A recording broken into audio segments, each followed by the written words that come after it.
Programa patrocinado por Hiperlatam Grupol. Impermeabilización, revestimiento y aislación con poliurea.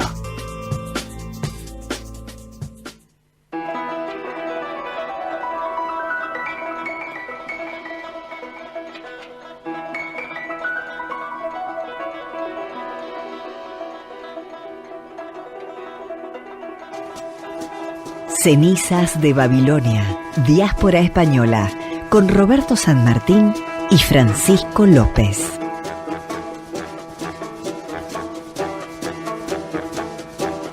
Zu Asche, zu Staub, dem Licht geraubt. Hola, ¿cómo les va? Les habla Roberto San Martín.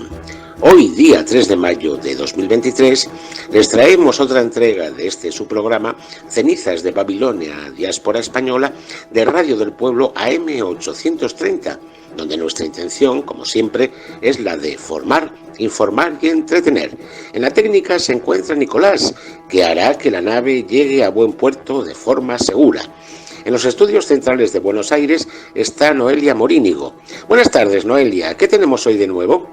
Buenas tardes, buenas tardes. Bueno, hoy tenemos el editorial con usted, Roberto San Martín, con Feijóo, Ayuso, la corrupción judicial y Canarias, propuestas para seguir transformando. Hoy entrevistamos a Noemí Santana, consejera de Derechos Sociales, Igualdad, Diversidad y Juventud del Gobierno de Canarias, candidata a la presidencia de Canarias por la coalición Unidas Sí Podemos. Y los espacios de costumbre con las conversaciones en la diáspora, analizaremos la actualidad española con Francisco López, Antonio Jiménez. En el tiempo del CRE, como de costumbre, estará Francisco López, pero hoy con la compañía de David Casarejos, presidente de la Comisión de Derechos Civiles y Participación y presidente del CRE de Manchester. En Crónicas de Campaña, Francisco López nos hablará, como de costumbre, de las elecciones del 2023 en España, municipales, autonómicas, generales, partidos políticos y de campaña. Pero hoy también contamos con la compañía de Esperanza Gómez Calcerrada Santos. Ella es secretaria de Círculos, Extensión y Formación, licenciada en Sociología y candidata a diputada regional por Ciudad Real. En la columna de Crónicas Parisinas tenemos a Miguel Ángel Ferris, activista de la comunicación y los movimientos sociales, profesor de política educativa, equipo comunicación, Podemos Exterior, y nos hablará desde París, Francia. Y tenemos un nuevo espacio, El Arca, es por Noelia Morínigo, o sea, por mí, espacio dedicado a las noticias de España, Europa y América. En tiempos de la diáspora, hoy hablaremos sobre el aborto con la voz de Jimena Dona María, Secretaría de Cultura de Podemos Cataluña, colaboradora del equipo de redacción y radio de la red de círculos Podemos Latinoamérica por el Círculo Podemos Argentina. Y bueno, tenemos a Francisco desde Tucumán. Buenas tardes, Francisco. Hola, buenas tardes. Aquí andamos en Tucumán. Bueno, un saludo fuerte y grande para todos. Bueno, y si nos quiere mandar mensajitos, pues el teléfono se lo mando es el 11 26 69 61 52. Repito, el teléfono de WhatsApp es el 11 26 69 61 52. Trataremos de contestarle y si no, bueno, lo guardaremos y luego en próximos programas pues le daremos la contestación. Así es, así es. Bueno, comenzamos.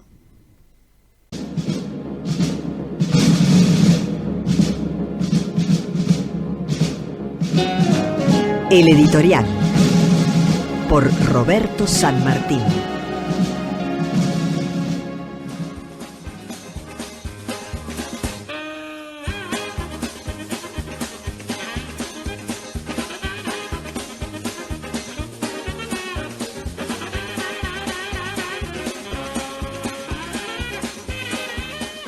Qué apresurado llego. Después de un largo viaje por el sur del mundo, llego a mi tierra y temo llegar tarde. Por fin se han acabado el rosario de promesas, las fotos en los mercados, las visitas a las fábricas, los besos a los infantes. Por fin se ha acabado la campaña electoral. No sé si estaré a tiempo. ¿Hay cola? Por ahora no veo movilizaciones. Debe ser que la gente está aún durmiendo. Deben de estar soñando como en Bienvenido Mr. Marshall con lo que va a ocurrir. Pero yo a lo mío. He hablado con amigos para que lo hagan también. ¿Vendrán? Si no lo hacen, es que son tontos. Ya llegó la hora. Es nuestra oportunidad. Menos mal, no hay mucha gente esperando. Por fin mi turno. Sonriente me espera una señorita, pero qué antiguo soy, muy bien vestida con fular al cuello y mechas rubias en su media melena. Tiene su atractivo la chica. Ya salió mi vena de machirulo agresor. Ansioso, me vuelco en explicaciones y halagos. Hete aquí que la fémina, sin dejar de sonreír, se levanta de su silla, se acerca a la estantería y me ofrece lo que le iba a pedir. ¡Victoria! ¡Aleluya! Solo me falta el perro, porque ya tengo la longaniza, mi longaniza. A partir del día 28 de mayo de 2023, en ciertas autonomías de España, sí, esas de segunda clase, todos los perros se van a atar con longanizas. Es lo que hay. Se acabaron los problemas y se acabaron las miserias. A partir de ese día, todo irá bien. No habrá pobres en las puertas de las iglesias. Los empresarios van a ir puerta por puerta ofreciendo trabajo bien remunerado a todo aquel que lo quiera. Todos vamos a vivir en casoplones con pista de pádel y piscina de al menos 25 metros. ¡Hurra! ¡Hurra! Como dicen los rusos. Volvemos a ser la cabeza de Europa y podremos presumir de atar a nuestros perros con las mejores longanizas del mundo. Dense prisa, dense prisa. Vayan reservando su longaniza, no vaya a ser que se agoten.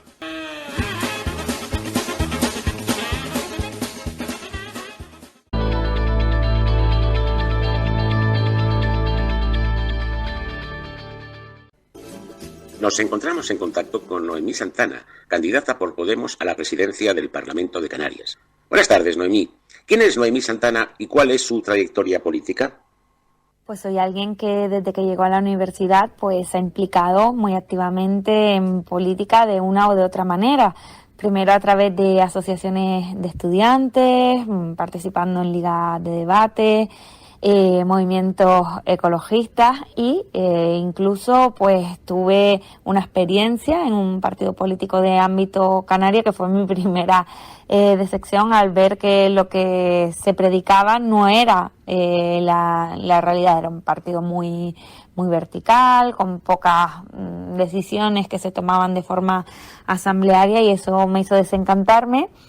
Hasta que apareció Podemos en el año 2014 y con el movimiento del manifiesto Mover Ficha, pues me sumé a eso que a día de hoy conocemos como Podemos, del cual formé parte desde el principio, desde la primera Asamblea Ciudadana. Estuve en el primer Consejo Ciudadano Estatal y en 2015 mis compañeros y compañeras de Canarias pues me eligieron para ser la candidata a la presidencia del gobierno autonómico.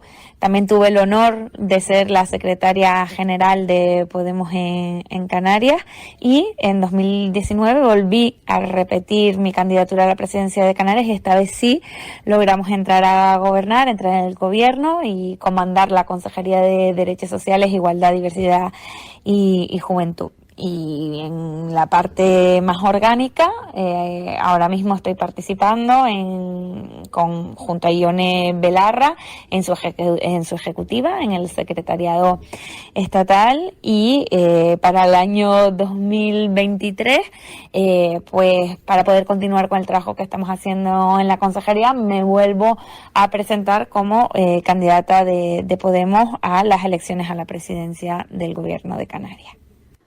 ¿Cuáles son los motivos por los que das este salto cualitativo y has decidido presentarte al más alto cargo político de las Islas Afortunadas?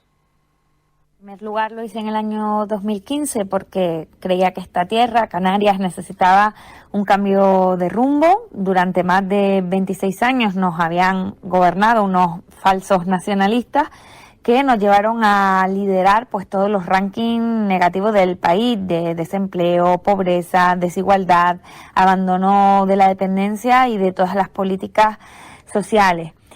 Logramos un gran cambio entrando en el gobierno en el año 2019 y desalojando por fin a estos falsos nacionalistas.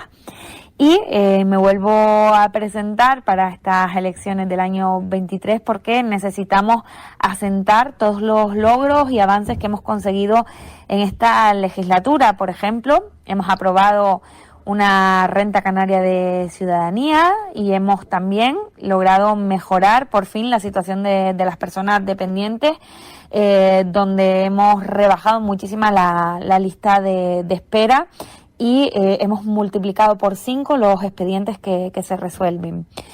Creo que hay que continuar con ese trabajo que hemos iniciado esta legislatura y garantizar que estos derechos sociales conquistados durante estos 4 años perduran en el tiempo y se garantizan pues tal y como debiera ser. Hay cosas que no nos han dado tiempo, evidentemente, de terminar. 4 años han sido insuficientes y creo que necesitaríamos una legislatura más. Así que por eso me atrevo a dar el paso adelante, porque creo que está en juego el volver a retroceder, volver a la casilla de partida, y no quiero eso para Canarias. Porque en este momento, más que nunca, lo que necesitamos aquí es un sistema de protección y un estado de bienestar, sobre todo para la gente más vulnerable, porque Canarias, a pesar de toda la riqueza que genera, sobre todo a través del turismo, eso luego no tiene traducción en la mejora de la vida de la gente en general en Canarias.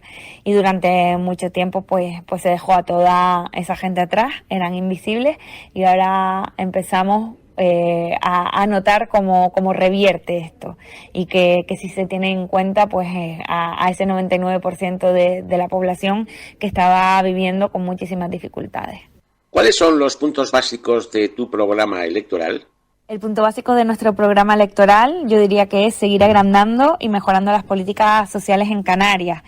Creo que tras la consecución de los mejores datos de la historia en protección a personas en situación de vulnerabilidad, con la aprobación, como decía antes, de la renta de ciudadanía, pues lo que nos disponemos es a consolidar estos avances para que sean sostenibles en el tiempo, que no pueda venir un gobierno conservador y destruir pues todo lo alcanzado y todo lo que nos ha costado construir en estos últimos 4 años.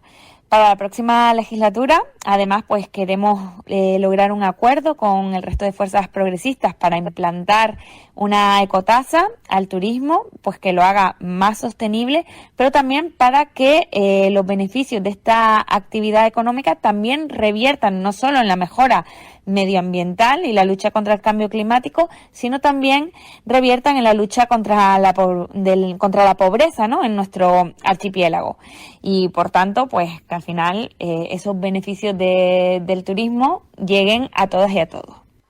Canarias es una comunidad autónoma castigada por el paro, por la cesantía, con cerca de un 18% a nivel global, siendo el correspondiente a la mujer superior al 20%, y lo que llama más la atención, un 44% de tasa de desempleo en los menores de 25 años. ¿Qué se puede hacer, Noemí, por remitir esta preocupante situación?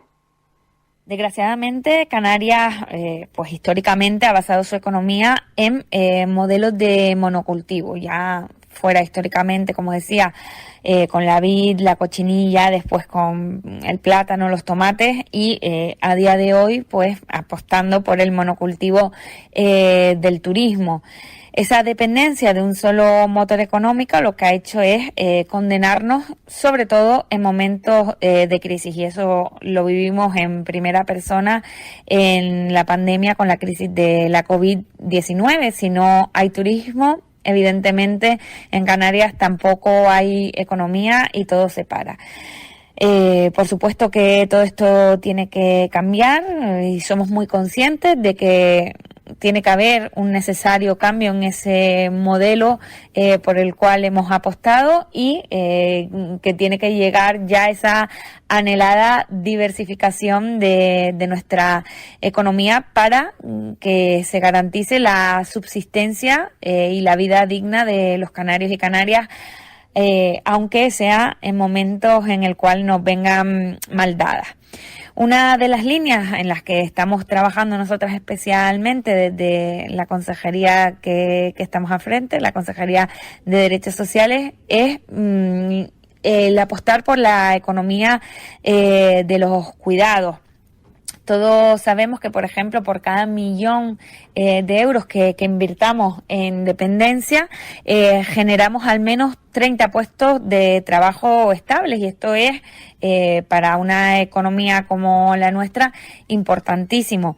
Además, ya todas sabemos el reto demográfico que tenemos por delante. Canarias cada vez más tiene una población más envejecida, al igual que el resto de la población europea, y debemos de prepararnos pues para afrontar este futuro que ya lo tenemos encima. Por lo tanto, pues por ejemplo, la apuesta que tenemos por el programa Canarias Te Cuida, pues ayuda a fomentar esta nueva vía en la cual creemos que es un futuro de Canarios más justo, más igualitario y independiente de los vaivenes del turismo, por así decirlo.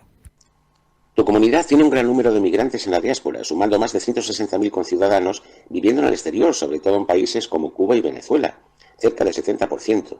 ¿Y qué puede ofrecer Podemos Canarias a estos ciudadanos en cuanto al apoyo diario y en cuanto al retorno? Pues te diría que lo más importante es mejorar la vida en Canarias y nuestra capacidad de generar puestos de empleo, y que estos puestos de empleo, por supuesto, sean puestos de empleo de calidad y no trabajo precario. Para que esas personas que quieran volver a Canarias, pues cuando lo hagan en buenas condiciones. Creo que en esta última legislatura, con el Pacto de Progreso, el Pacto de las Flores al frente, lo hemos conseguido. Estamos generando más empleo que nunca. Los datos de empleo que no cambiaban desde hace muchos años en Canarias empiezan a cambiar de manera positiva. Y además, pues gracias al amparo del marco legislativo estatal y de la reforma laboral, es un empleo en mejores condiciones. Lo que está claro que durante los 26 años que gobernó Coalición Canaria esta tierra, esto era casi ciencia ficción, era un imposible. O trabajabas en el turismo y de forma precaria, o parece que tu única alternativa, si no, era marcharte de aquí, de esta tierra.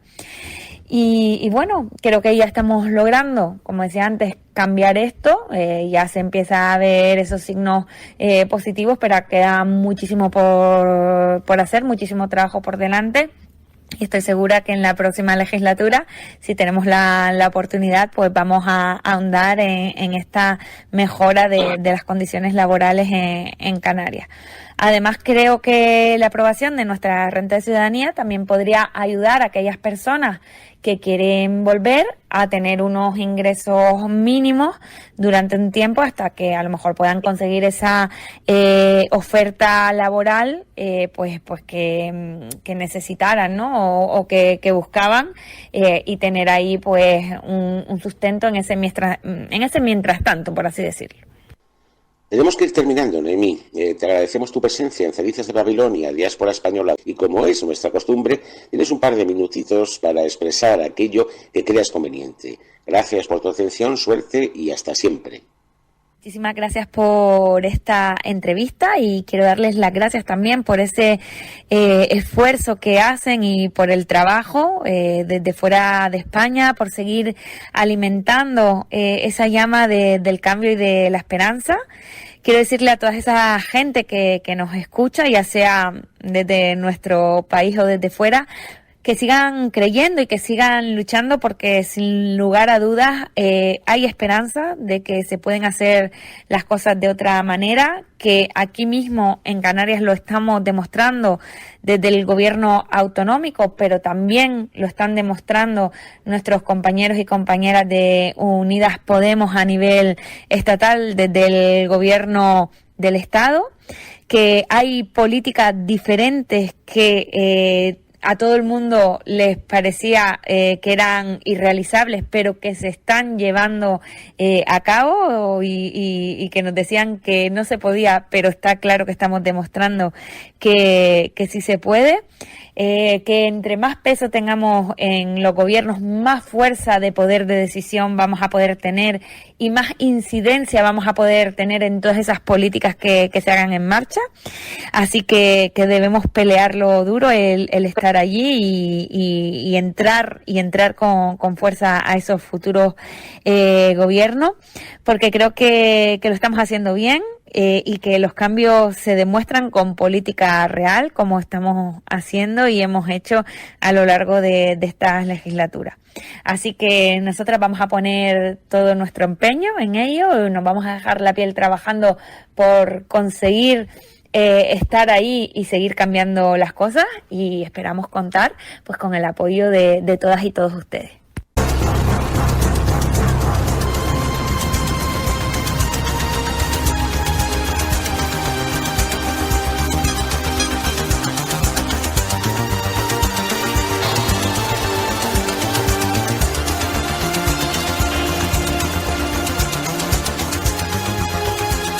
Las conversaciones de la diáspora.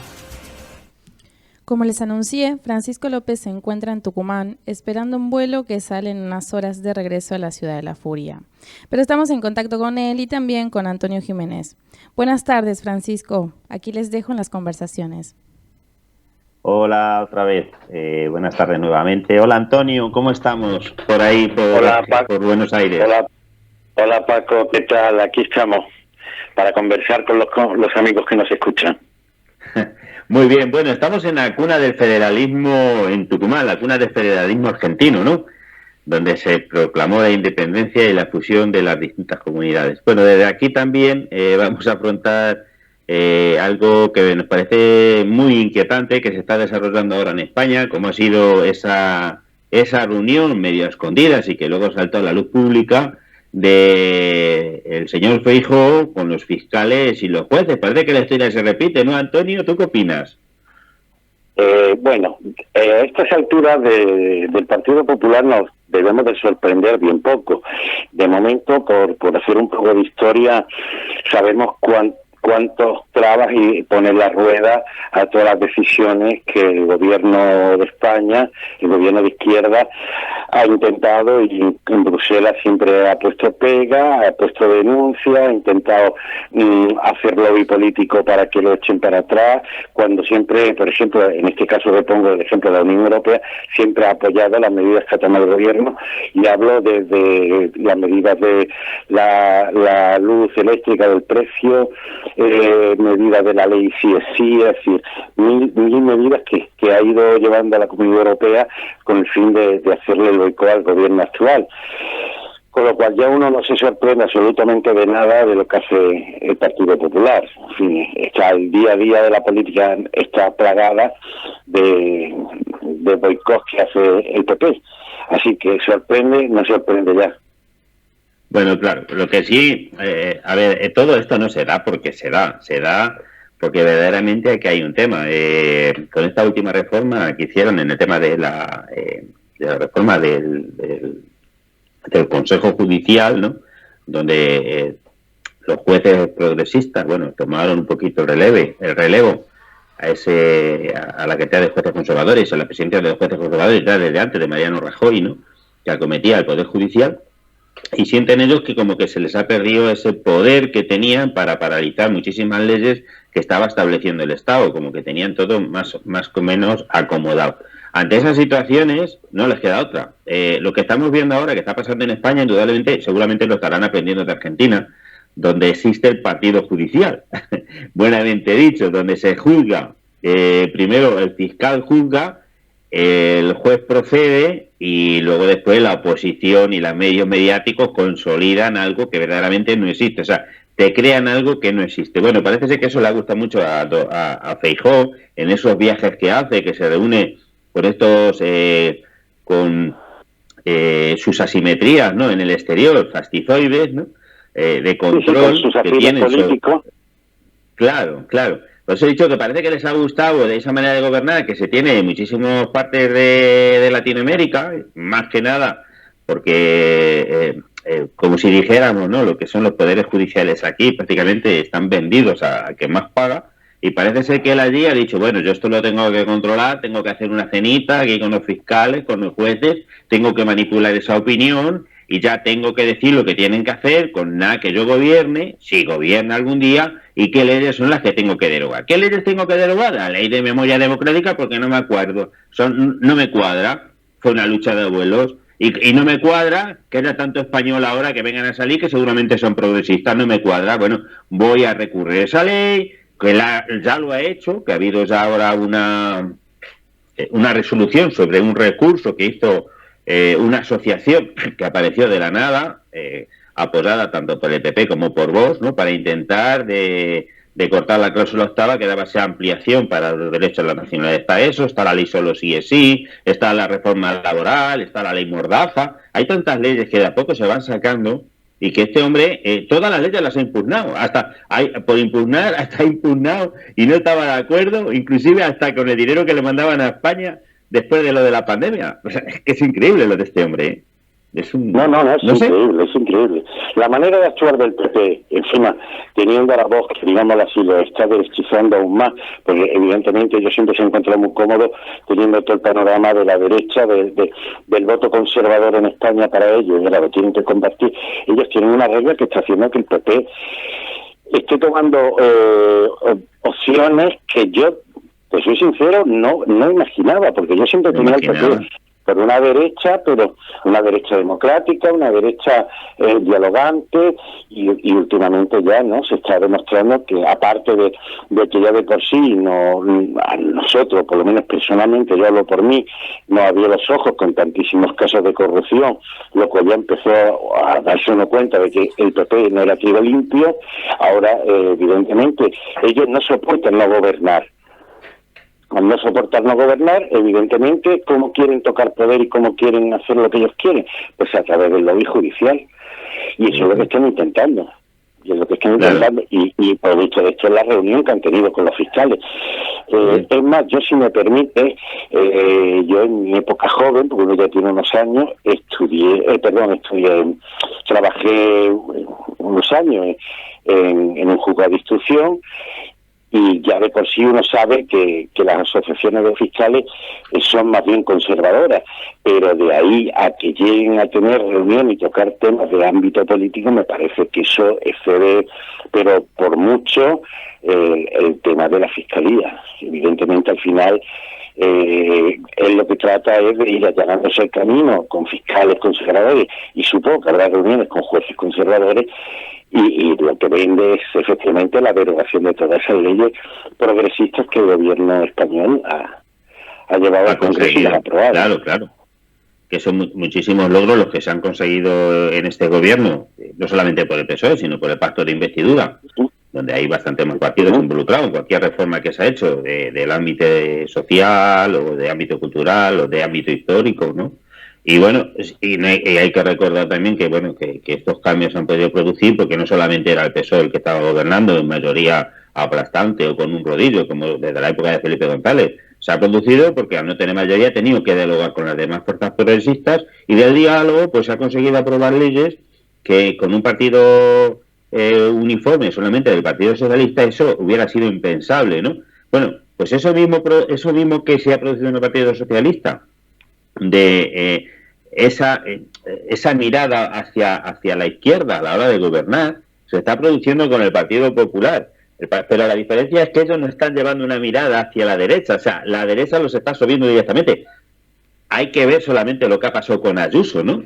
Date cuenta, qué bochorno, que el día 2 de mayo, en lo que es la recepción que hace a todos los medios oficiales, porque es el Día de la Comunidad, y resulta que cuando el representante del ministerio, el ministro de la Presidencia, el representante del presidente del gobierno, se dispone a subir a lo que es el estrado para presidir la parada militar en honor al Día de la Comunidad Madrileña, se le prohíbe la entrada y dice: no, usted no ocupa ningún cargo. Y sin embargo vemos al señor Feijóo que se mete de colado directamente, un tipo que no es ni diputado, que no es nada, que es un senador ahí pues puesto a dedo, y se cuela y se sienta el tío ahí a presidir como si fuera presidente del gobierno. O sea, eso es lo más bochorno cuando tenemos a una Ayuso volcada totalmente hacia la derecha derechona, que están haciendo buena fraga. Fíjate lo que te digo, por lo menos a mi modo de ver. Sí. No, realmente es que se ha saltado todo el protocolo, que tú sabes que el protocolo suele ser muy estricto, tiene unas normas muy claras, muy definidas. O sea, la señora Ayuso ha reventado todo el protocolo y ha hecho de su capa un sallo por utilizar una palabra suave. De todo modo, yo quiero aprovechar hoy que me encuentro contigo aquí y que nuestro público, aunque también nos escuchan desde España, pero la mayoría de nuestro público es argentino y muchos tienen nacionalidad española, pero tienen descendientes que desean adquirir la nacionalidad española, porque ya sabemos todos los lazos tan grandes que nos unen. Viene bien que esto lo saquemos a la luz y que la gente de aquí, que mucha gente de aquí de Argentina que se mueve por las asociaciones donde el Partido Popular está muy introducido en esas asociaciones, abra los ojos y se dé cuenta que muy probablemente se están equivocando a la hora de apoyar a ciertas personas muy cercanas al PP a la hora de, por ejemplo, elegir representantes para el CRE, porque ellos son los primeros que se oponen a estas leyes de nacionalidades como la que ha aprobado el gobierno de España, que es una ley muy aperturista, donde casi todos los nietos, o sea, es rarísimo los casos que se van a quedar fuera, yo te diría que ninguno, van a poder pedir todos la nacionalidad española, y el PP se opone a eso, pero se opone esto incluso llevándolo, poniendo recurso ante el Constitucional. Es decir, el movimiento se demuestra andando, y con estas cosas estamos demostrando que realmente el Partido Popular es todo de boquilla, se pone muy bien puesto, pero a la hora de la verdad que cuando uno demuestra el movimiento, que es presentando leyes, ellos están en contra de las leyes progresistas, de las leyes aperturistas para que todo el mundo tenga la nacionalidad. Quiero decir que mientras la izquierda es aperturista, abre puertas y está encantada en recibir, en este caso, hablamos de nuestra audiencia, a los argentinos que se quieren nacionalizar, el Partido Popular aquí da una cara, pero en España da una cara totalmente distinta, no los quiere. Entonces creo que es bueno también que lo recordemos para que nuestra audiencia se dé cuenta quiénes realmente pelean por sus derechos. Claro, claro.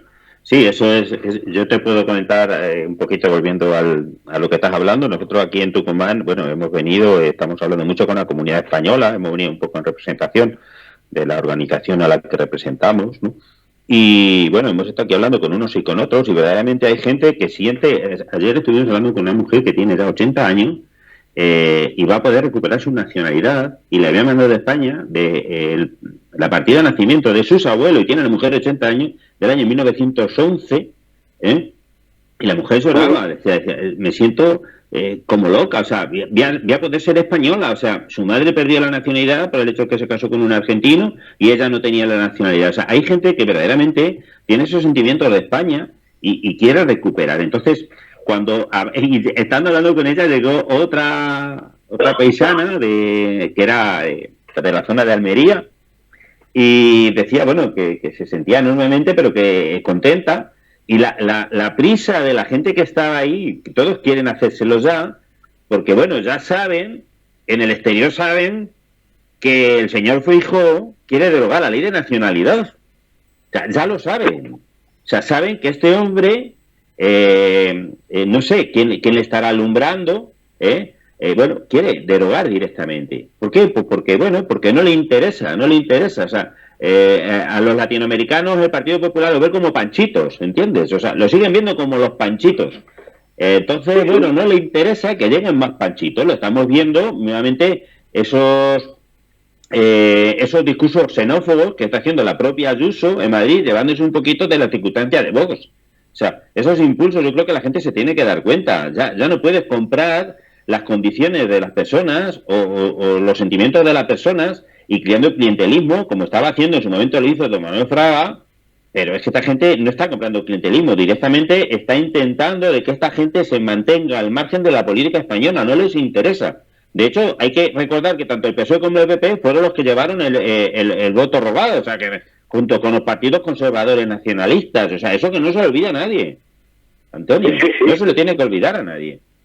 No, por eso yo me permitió la licencia de recordarlo, que la gente tenga clara después quiénes son los que realmente aquí en Argentina pelean por sus derechos y no, porque me consta que efectivamente desde la época de Fraga venía, regaba de dinero las asociaciones españolas de aquí, y yo sé que tiene el Partido Popular bastante implantación en las asociaciones. Y a estos señores hay que decirles que no, que están confundidos, que no se crean que lo que les cuenta es la verdad. Pues la verdad, el movimiento, como yo digo, se demuestra andando y se demuestra en el Congreso oponiéndose absolutamente a la ley de nacionalidades, que yo creo que además es un hito esta ley de nacionalidades, gracias, y permíteme que meta una cuña, gracias a la presión que hizo Podemos al gobierno socialista para que fuera lo más amplia posible la ley y acogiera al máximo de gente posible, es una ley acogedora. Pues el PP esta ley no la quiere, y yo estoy seguro que esa ley es una de las leyes que va a derogar nada más que toque gobierno. Sí, lo está intentando. Ahora mismo no puede...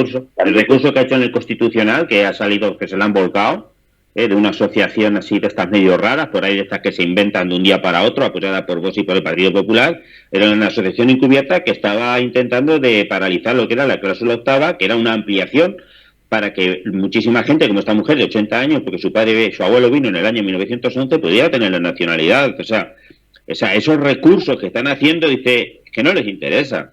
Y eso yo creo que la gente lo está teniendo suficientemente claro. Ahora que nos estamos pateando un poco a Argentina, conversando con la ciudadanía, viendo qué necesita, qué problemas tiene, intentando deposarle a través de los consejos residentes, donde tengamos representación, indudablemente, del Consejo General de la Ciudadanía. Yo creo que ese es nuestro punto de partida.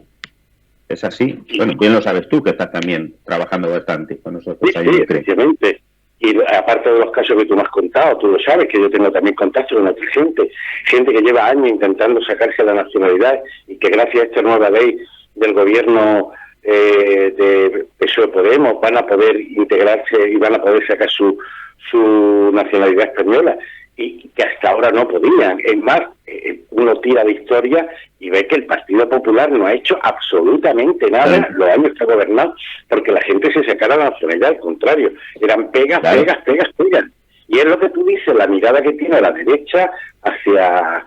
Esto quedaría para 10 programas, ¿no? La mirada que la derecha tiene hacia América Latina, mientras la izquierda mira a América Latina con un fin integrador de colaboración.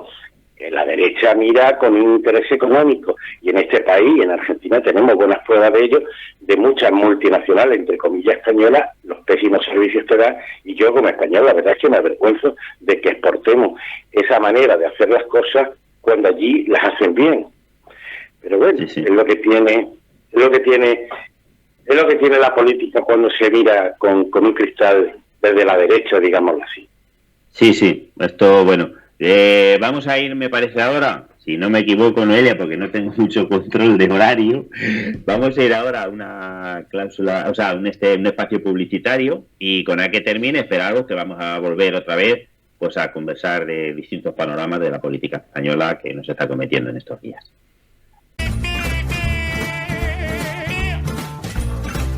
Donnez-moi une suite au Ritz, je n'en veux pas. Des bijoux de chez Chanel, je n'en veux pas. Donnez-moi une limousine, j'en ferai quoi? Offrez-moi du personnel, j'en ferai quoi? Un manoir à Neuchâtel. Crónica parisina por Miguel Ferris. Crónica parisina por Miguel Ferris. Con los ecos todavía resonando en las calles de París y de numerosas ciudades y pueblos del país que tantas veces ha marcado el rumbo de la historia europea y universal, con los centenares de heridos y detenidos que siguen poblando hospitales y comisaría, Francia ha vuelto a ser el punto de fusión de la tan vilipendiada como real lucha de clases. Una confrontación que en esta etapa de reacomodación del ya desgastado capitalismo neoliberal de los 80 se produce entre unas élites de voracidad ilimitada, cuyo emblema sigue siendo el becerro de oro del mercado, y las cada vez mayores clases desfavorecidas, que incorporan crecientemente a nuevos sectores de trabajadores precarios y empobrecidos y clases medias con una caída mortal en sus niveles de consumo y calidad de vida.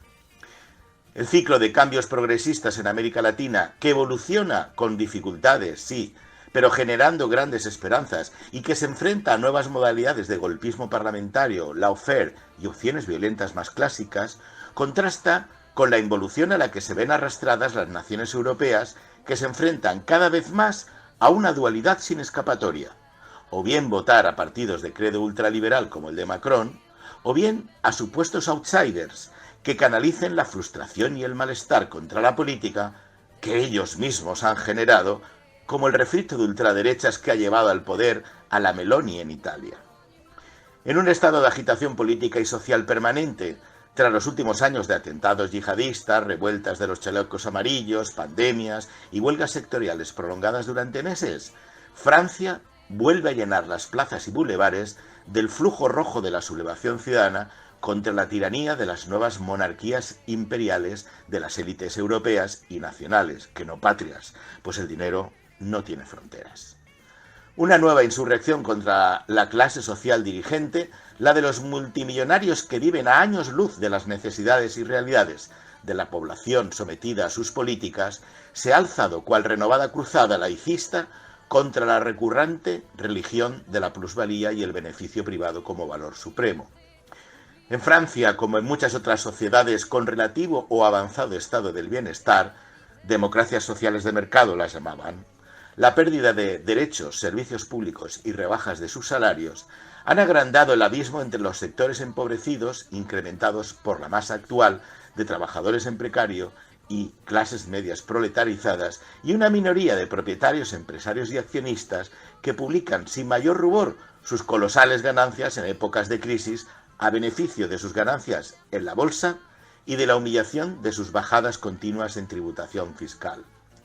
Un persistente proyecto de reforma de las pensiones, verdadera silla de montar de sucesivos gobiernos galos que han tratado de dominar y rebajar las prestaciones del supuesto mal ejemplo francés, que ahora tratan de imitar los nuevos gobiernos progresistas de Latinoamérica, ha descabalgado como gobernante a Macron, abriendo caminos inéditos en un panorama de crisis profunda de la Quinta República creada por Charles de Gaulle y del ascenso al poder de las formaciones iliberales que combaten la misma idea de democracia y prometen volver a la Europa de las grandes potencias depredadoras. En el canal de Twitch de la diáspora española, este pasado domingo, víspera de uno de los hechos que marcaron la historia de los derechos laborales y sociales de la humanidad, tuvimos un importante debate de radiante actualidad. En torno a la fecha de movilización en Chicago el 1 de mayo de 1886, en que se reivindicaban los 3 ochos, 8 horas de trabajo, 8 de descanso y 8 de ocio, se escucharon las voces y testimonios de los combativos sindicatos franceses, de los del propio Estado plurinacional español, las de las nuevas protestas de sectores feminizados, precarizados y del conocimiento, y de la abundante militancia sindical del exilio latinoamericano. Este último destacable sector es como el reflujo de lo que fue la emigración española e italiana de finales del XIX, que impulsó el movimiento obrero en Argentina, Uruguay y tantos otros rincones del Cono Sur, y que ahora forman parte de los bloques latinoamericanos en las manifestaciones de numerosas capitales europeas. Los avances y nuevas políticas igualitarias, libertarias y solidarias experimentadas en América Latina son ahora la plasmación de aquellos ideales que bajo el lema Liberté, Égalité, Fraternité inspiraron las revueltas por la independencia en el continente y que ahora siguen guiando las propias revueltas francesas en este mayo siempre rebelde. Curiosamente, en París, las colosales demostraciones de contestación social al poder de las élites neoliberales parten del monumento que da nombre a la Place de la République, bajo cuya estatua siguen grabadas a perpetuidad las letras de los 3 valores que guiaron la propia Revolución Francesa. Por una y otra vez, todas, todos y todes somos Francia.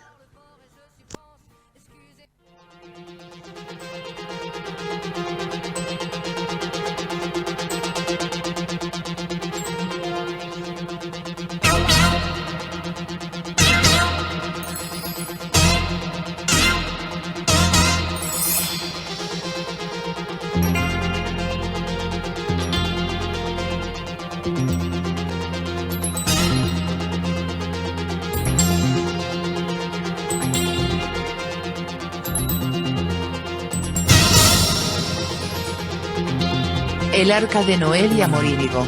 El Arca de Noé y Amorínigo.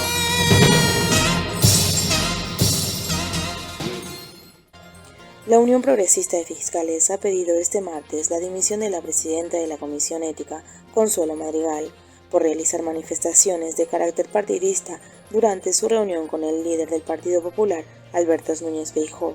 Frente a esto, los conservadores han defendido la normalidad de su encuentro y han enmarcado en la necesidad de crear cortinas de humo en las críticas. Sánchez acusa a Feijóo de maniobrar con intereses ocultos por reunirse con los fiscales conservadores. Ha acusado al PP de tener como único objetivo derogar, desmantelar y demoler. El presidente del gobierno, Pedro Sánchez, ha acusado este martes al presidente del PP, Alberto Núñez Feijóo, de maniobrar en la oscuridad a puerta cerrada por reunirse con fiscales conservadores ante los que asumió el compromiso de derogar avances sociales.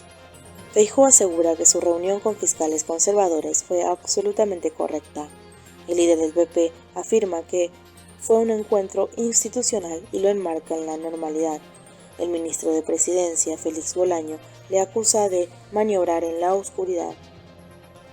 El presidente del PP, Alberto Núñez Feijóo, ha asegurado este martes que su cena con fiscales afiliados a la mayoritaria asociación conservadora fue absolutamente correcta e institucional, y que en ella defendió la carrera fiscal y la independencia de los fiscales.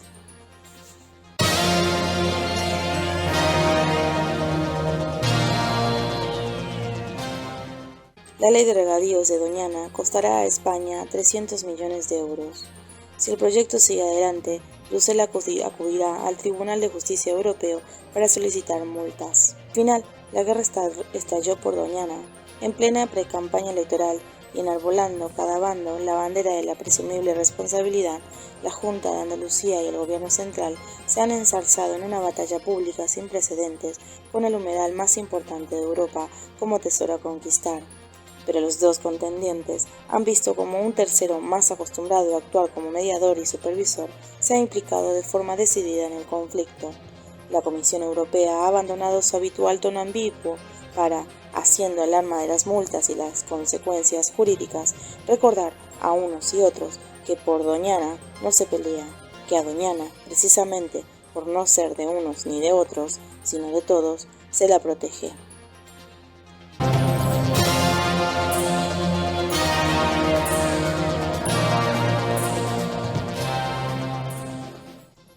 Los sindicatos franceses seguirán el combate contra la reforma de las pensiones de Macron. Convocan una nueva manifestación el próximo 6 de junio, antes de que se vote una proposición de ley en la Asamblea para tumbar la reforma, lo que implica que la oposición a la ley continúa en la calle. La movilización contra esta reforma, que acumula más de 3 meses de protestas y 13 manifestaciones, han tenido tanto éxito, en parte porque, por primera vez en décadas, los sindicatos han ido unidos y advierten que seguirán presionando en la calle. Hoy, el Consejo Constitucional decidirá si acepta una propuesta de la izquierda para organizar un referéndum para anular la ley y dejar la edad de jubilación en los 62 años.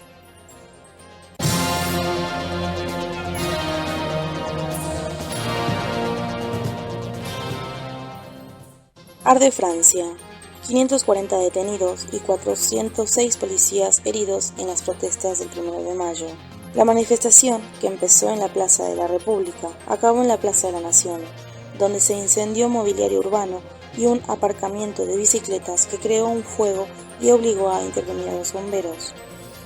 La ley fue promulgada hace 2 semanas, tras 3 meses de protestas y paros, pero el clamor en la calle continúa, y la marcha tradicional del 1 de mayo se convirtió en un nuevo acto reivindicativo contra esta reforma.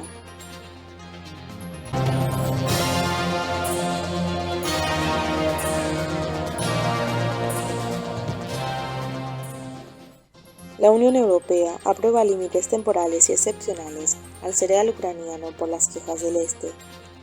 El acuerdo impide que trigo, maíz, colza, semillas de girasol se queden en Bulgaria, Hungría, Polonia, Rumanía y Eslovaquia, pero circularán por ellos para llegar al resto de Europa.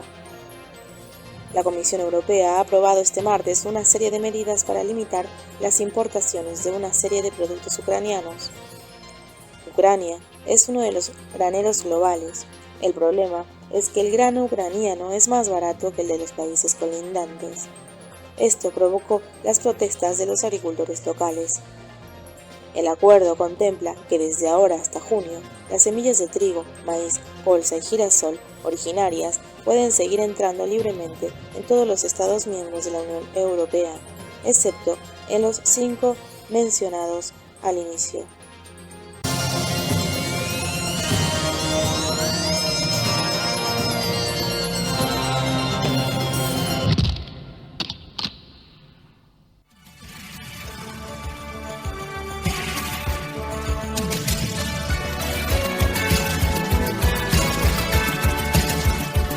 Crónicas de campaña, por Francisco López.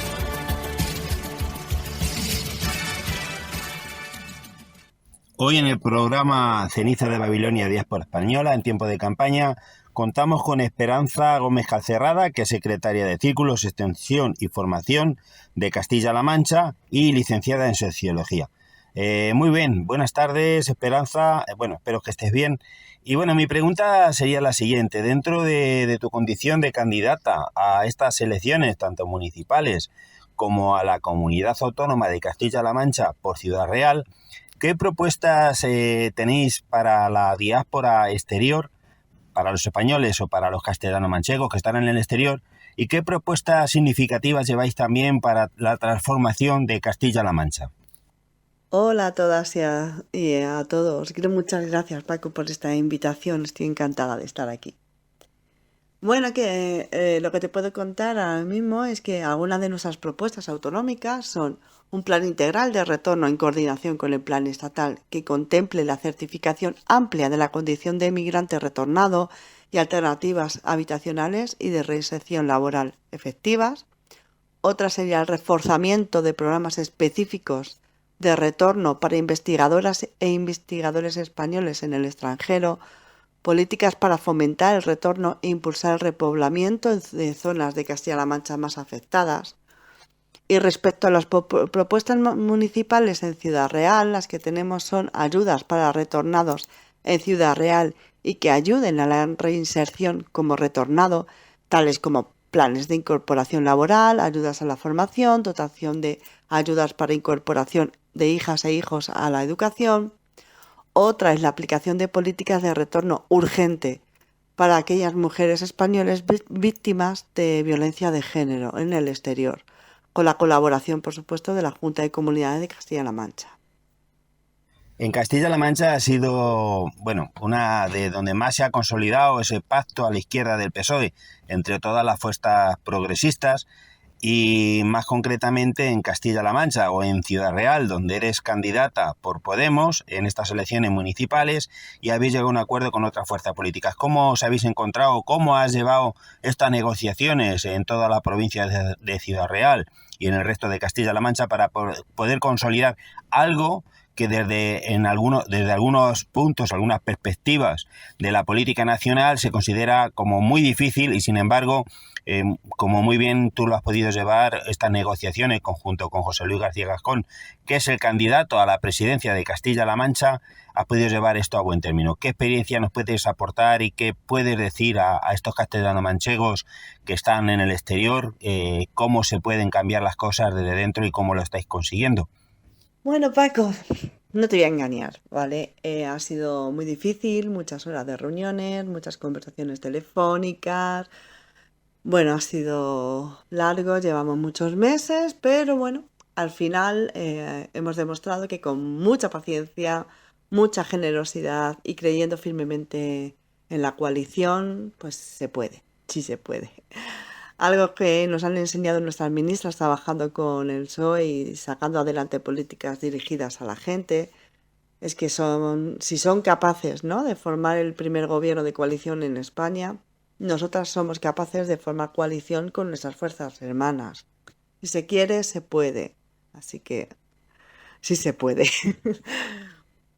Bueno, gracias por habernos acompañado, Esperanza. Esperamos que tengáis mucho éxito en estas elecciones próximas, tanto municipales como autonómicas, y que Castilla-La Mancha se suba al furgón del progresismo transversal que representa Podemos y las fuerzas que se presentan en coalición para poder de una vez, cambiar esta política, ¿no?, conservadora que nos trae tanto el PP como el PSOE con García Page, ¿no? Que es uno de los puntales de la derecha dentro del Partido Socialista Obrero Español. Despídete, tienes los micrófonos de Diáspora Española para que puedas mandar un mensaje a los ciudadanos castellano-manchegos en el exterior. Muchas gracias, compañeros y compañeras, por vuestra militancia, valentía en el exterior. Ha sido un verdadero placer compartir este ratito con todas vosotras y vosotros, y espero que más pronto que tarde podáis volver, si así lo deseáis, y que nadie tenga que salir de su tierra para buscar un futuro mejor. Gracias, Paco. Un saludo a todas.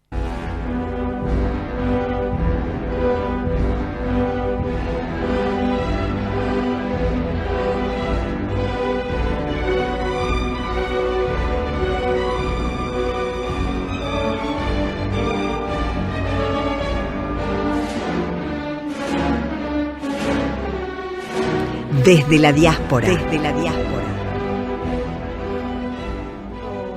No seguro es una de las 5 principales causas de mortalidad materna, junto con las hemorragias, las infecciones, la presión arterial alta y el parto obstruido. Y es la única de estas 5 que es casi prevenible. Se calcula que cada año al menos 22.000 mujeres adultas y jóvenes mueren a causa de abortos no seguros. Y el 97% de ellas en África, Latinoamérica y el sur y el oeste de Asia. Además, hay 7 millones de mujeres que tienen que ser hospitalizadas cada año por complicaciones después de someterse a este tipo de prácticas a manos de personal sin la calificación necesaria y en entornos sin los mínimos estándares médicos. Algunas de estas mujeres sufrirán seguramente algún tipo de discapacidad permanente y otras nunca podrán tener más hijos. Estas cifras son solo estimaciones, puesto que muchas mujeres y jóvenes no pueden buscar atención médica, aunque sufran complicaciones, y nadie sabe cuántas mueren. Otras consecuencias de estas prácticas ilegales pueden ser hemorragias, peritonitis, traumatismos del cuello uterino, rotura uterina y lesiones varias en vagina y útero, siendo la muerte su consecuencia más extrema e irreversible. En los últimos años se hicieron más de 70 millones de abortos cada año. Que se penalice esta práctica no se traduce en que las mujeres no aborten. Los abortos existen y existirán, sean legales o no. Retroceder en derechos fundamentales, como es la libre elección sobre nuestros cuerpos y vidas, nos hace retroceder como sociedades. Países como Estados Unidos, que dieron un paso atrás en la interrupción voluntaria del embarazo, nos muestran el miedo que tiene el sistema patriarcal a la libertad de las mujeres. Porque no poder elegir cuándo y cómo queremos ser madres no nos hace libres. Es una locura que niñas y mujeres embarazadas por violaciones no puedan interrumpir su embarazo en entornos seguros. Y esto todavía sigue ocurriendo. Niñas a las cuales se les rompe su cuerpo, porque todavía su estructura física y ósea no está preparada para dar vida. En Estados Unidos, por ejemplo, el aborto ya no está reconocido como un derecho constitucional. El 24 de junio del año pasado, la Corte Suprema derogó, por 6 votos a favor y 3 en contra, la doctrina de Roe versus Wade, en vigor desde 1975, que reconocía el derecho constitucional de las mujeres a la interrupción voluntaria del embarazo en todo el país. Siendo que ahora cada estado puede prohibir el derecho o puede protegerlo. Con dicha derogación, 26 de los 50 estados tienen previsto prohibir o restringir en mayor o menor medida el derecho al aborto. En Florida, por ejemplo, la mayoría conservadora se expresó con 70 votos contra 40 a favor de la ley, que reduce el plazo legal para abortar de 15 a 6 semanas, cuando, por ejemplo, en 6 semanas casi ninguna mujer se da cuenta todavía que está embarazada. Pero bueno, en fin, las únicas excepciones de estos casos son los casos de violación e incesto, siempre que se aporten pruebas de forma informe en un informe policial o un certificado médico. Necesitan pruebas para esto. Entonces, el mapa del aborto en Estados Unidos deja otro dato también. Es el país desarrollado con más mortalidad materna, cuya tasa de mortalidad es de 17,4 muertes por cada 100.000 nacimientos. Poder abortar en hospitales públicos y de manera legal también acaba con las desigualdades sociales, porque son las mujeres pobres las que más sufren las consecuencias de la clandestinidad. Otro ejemplo del retroceso en la Unión Europea es Polonia. El gobierno polaco, aliado de Vox en el Parlamento Europeo, aprobó en 2020 una ley que limita la interrupción del embarazo a casos de violación, incesto o riesgo para la salud de la madre, dejando fuera los supuestos de malformaciones o defectos congénitos del feto, que suman cerca del 98% de los abortos legales. Es decir, prohíbe de facto el aborto, convirtiéndose en una de las leyes más restrictivas en materia reproductiva de toda la Unión Europea. Las mujeres polacas tienen ahora menos derechos reproductivos que cuando el país entró en la Unión Europea en 2004.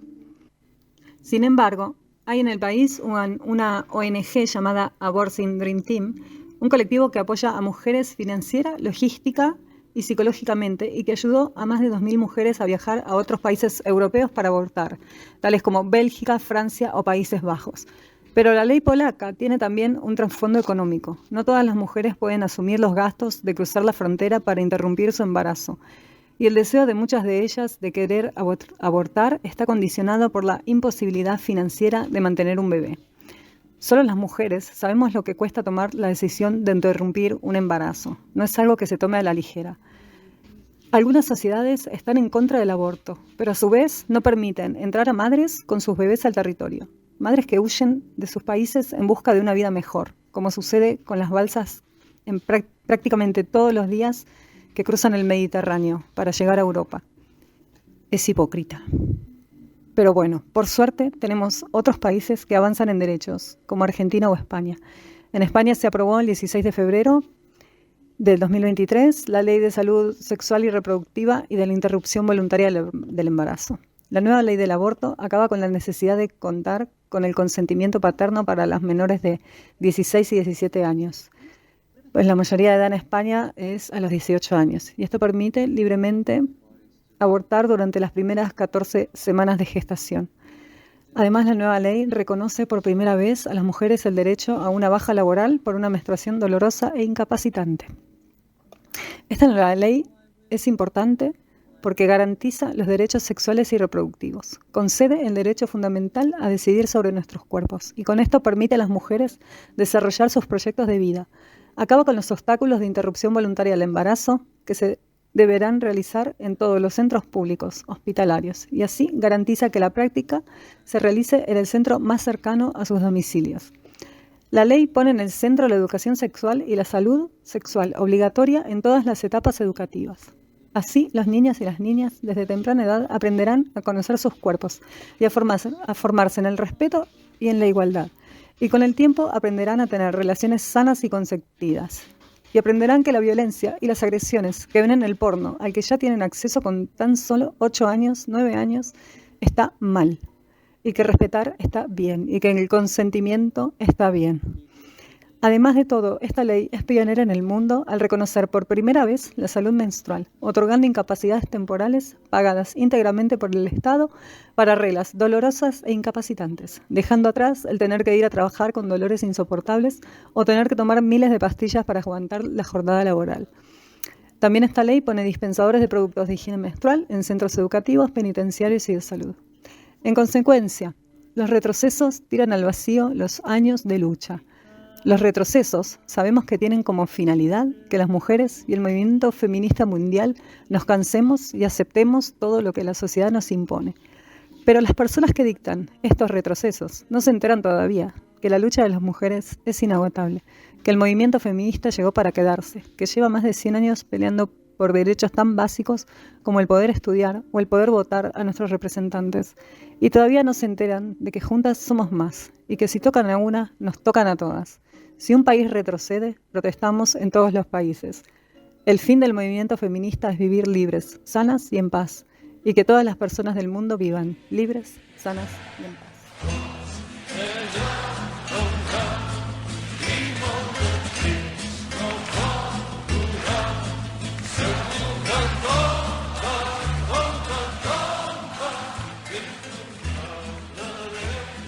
Llegamos al final. Hasta el próximo miércoles, de mi parte. Y de la mía hasta el próximo lunes, donde habrá más, pero no mejor. ¿Por qué? Porque es imposible. Chao.